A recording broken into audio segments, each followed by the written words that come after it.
Hi, welcome back to another Rockledge Gardens how-to video. Let's talk about how to amend your soil and get ready to grow some vegetables and flowers.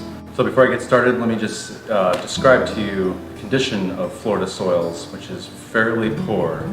It's silt, it's clay, sand, lots of shell, pH is probably all off. It's definitely stuff that if you pop a tomato in there right now, it probably is not going to grow for you very well.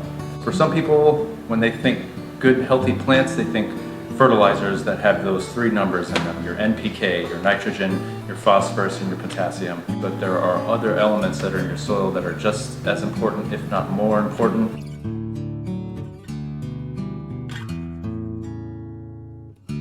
This is our Rockledge Gardens planting mix, and that's all that this is organic loam.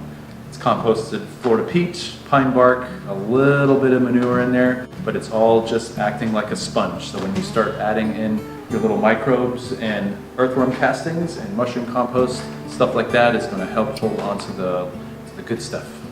Mushroom compost, that's the next best thing.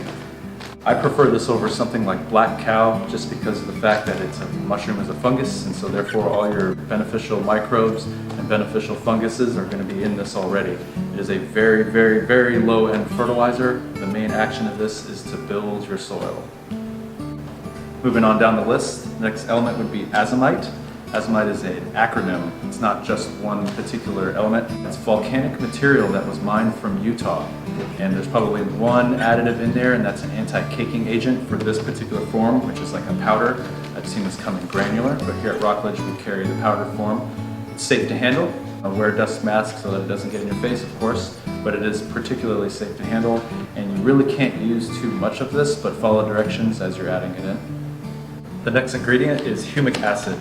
Similar to azomite, this is a material that's brought up from the earth that has taken many years to be created. It's essentially the dust of living organisms, plants and animals that have died over many years and decomposed in our soil, and it's that which is left over.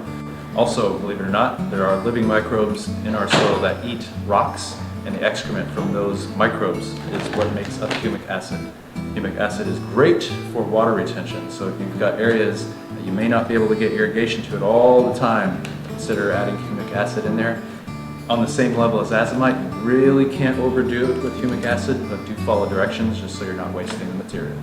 So I would say that we've got a pretty good base going on here with things like organic material, humic acid, azomite. Those are all your trace minerals, all your non-living ingredients. We can start moving up the ladder now as far as creating a biodiverse ecosystem in your soil. Living microbes. Some of the items that contain living microbes are going to be things like earthworm castings. Earthworm castings are great. You want to add that in. If you see worms in your garden, perfect. Just keep them there. Add in the organic material, the rotting material.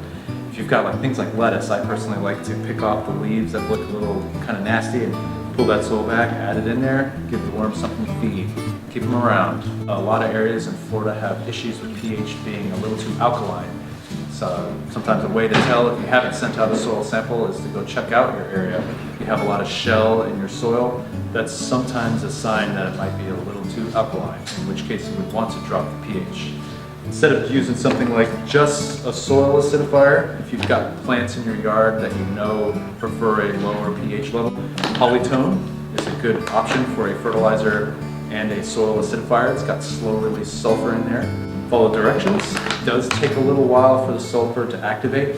There are liquids that you could use to help alter pH, but keep in mind that that's a quick change and also a quick change back to the way it usually is, whereas this is going to stick around a little longer. So that pretty much covers a very basic instructional on how to amend soil. All these products, except for the Garden Tone, have very low NPK values in here, and that is perfect, especially in the summertime. Here in Brevard, we go into our fertilizer ban from June 1st to October 1st. You cannot put down any fertilizers on your lawn, especially. The things like azomite and humic acid are perfect materials to put down in that time to build your soil. So that's it. Back to work.